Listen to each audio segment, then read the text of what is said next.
നിങ്ങൾ ശ്രദ്ധിച്ചിട്ടുണ്ടോയെന്നറിയില്ല, നമ്മൾ ചില മനുഷ്യരോടൊക്കെ സംസാരിക്കുമ്പോൾ അവർക്ക് പറയാനുള്ളത് എപ്പോഴും മൂന്നാമതൊരാളെക്കുറിച്ചായിരിക്കും.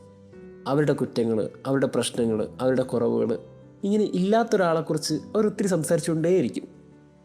ഇന്ന് ഗോസ്പൽ അതിനൊരു കറക്ഷനാണ്. നീ നിൻ്റെ കാര്യം നോക്കടാ എന്ന് പറയുന്ന വാക്കാണ്. യേശു പത്രോസിന് ദൗത്യം കൊടുത്തു, ഇതാണ് നിൻ്റെ ജോലി, ഇനി ചെയ്തു തീർക്കണം. അവനൊത്തിരി ഹാപ്പിയാണ്. ആ ഹാപ്പിനെസ്സിൽ അവൻ നിൽക്കുമ്പോൾ പിന്നാലെ നടന്നു വരുന്ന കാണുന്നത് യേശുവിൻ്റെ പ്രിയപ്പെട്ട ശിഷ്യൻ യോഹന്നാനാണ്. യോഹന്നാന് ദൗത്യമൊന്നും കൊടുത്തില്ല. പത്രോസിനറിയാം എന്തൊക്കെ ദൗത്യം ഏൽപ്പിച്ചാലും ഏറ്റവും ഇഷ്ടമുള്ള ശിഷ്യൻ അത് യോഹന്നാൻ തന്നെയാണ്. അതിന് മാറ്റമൊന്നുമില്ല.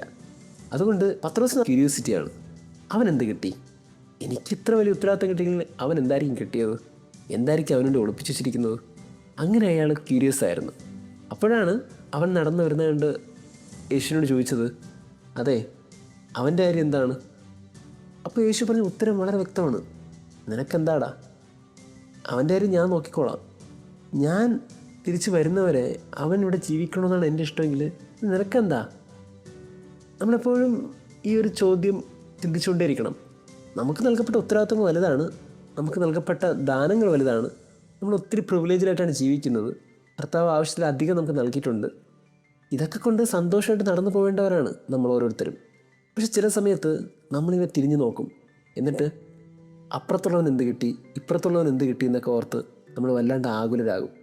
നമ്മളെക്കാളും ആരും ഉയരരുതെന്നും നമ്മളെക്കാളും ആരും തലപൊക്കരുതെന്നൊക്കെ നമ്മൾ മനസ്സുകൊണ്ട് അറിയാതെയൊക്കെ ചിന്തിച്ചു പോകും. നിങ്ങൾ ശ്രദ്ധിച്ചിട്ടില്ലേ ഏതെങ്കിലും ഭാഗത്ത് ഏതെങ്കിലും നാട്ടിൽ ആർക്കെങ്കിലുമൊക്കെ ഒരു ഓണം ബമ്പർ അടിച്ചാൽ നമുക്ക് പരാതിയോ പരിഭവമൊന്നുമില്ല. എന്നാൽ നമ്മുടെ പ്രാർത്ഥന എന്താണ്?